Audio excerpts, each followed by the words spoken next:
Hi everybody and welcome to Reed's Reads. I'm of course your host Ryan Reed. Please check us out at the Spider-Man Crawlspace at thespidermancrawlspace.com. Well, I'm here to review Amazing Spider-Man 16.1, Gerry Conway's return to Spider-Man.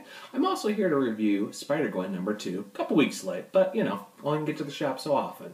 So let's get into 16.1. First of all, the pros.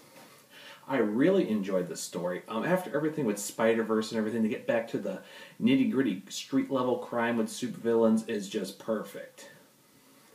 Conway just does a fantastic job with everything, getting everything set up post-Spider-Verse. He just understands Peter Parker perfectly, and the use of the villains such as Tombstone and Mr. Negative, he just does it really well. And the fact that he's coming from the point of view for Yuri Wannabe here for the new Wraith and what she's trying to do between going by the book and, of course, going as a vigilante works extremely well. And I think it was really well captured, and I really enjoy the artwork as well.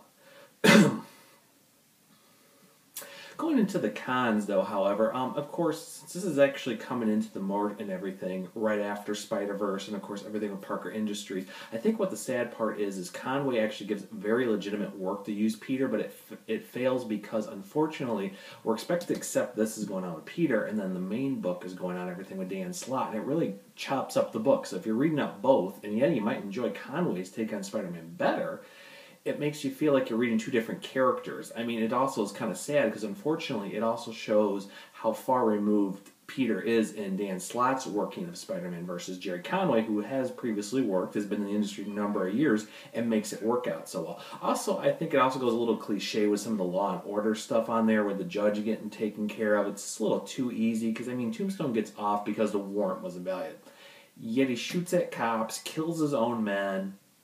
Yeah, that's not going to raise a red flag here. I don't care what kind of bribery you have in a judge. That's kind of a little thing. I mean, it's the way people are. I mean, people get put away all the time for, well, I can't pin this onto you, but you just killed this person, and that's pretty evident, and the blood's all over, and you admitted you killed him, so you're going to prison.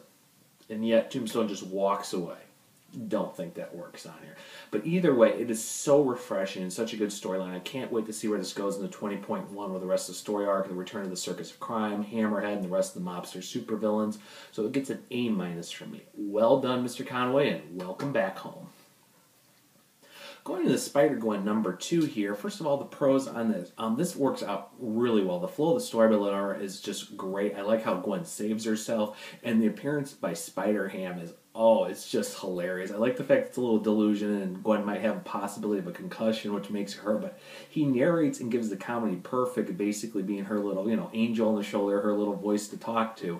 And I really got a great sense with the use for the Mary Janes with Glory Grant and MJ herself. I mean, it puts better character work after the whole, oh, you can't do this, and oh, I don't know what Gwen's wrong with her and everything. And I also love the fact how much everything's going with Captain Stacy, how it tears him up because he knows what's going on. And then you have, you know, Frank Castle in this universe, who's a captain who has, you know, DeWolf as his partner, doing some very unethical things to get the job done and find out what's going on with Spider-Woman in this universe, even though she's really innocent of everything with Peter Parker. The only thing that does go a little bit in the cons, I think it is getting to the point, too, with everything, is it doesn't make sense how there is this divide. I understand it's J. Jonah Jameson and everything with the whole smear campaign against Spider-Woman, but it kind of leads to a lot of stuff. But luckily there's going to be work here coming up in the next couple of issues about really what happened to the death of Peter Parker in this universe. So I'm going to give the issue a B+. It's a major improvement over issue 1, even though I liked issue 1. And it's really funny because, I mean, this story's really gotten going now, and I'm looking forward to where this goes with Secret Wars. So B+ for me. Well, that's going to do it for this episode of Reed's Reads. I'll see everybody later, and everyone have a happy Easter.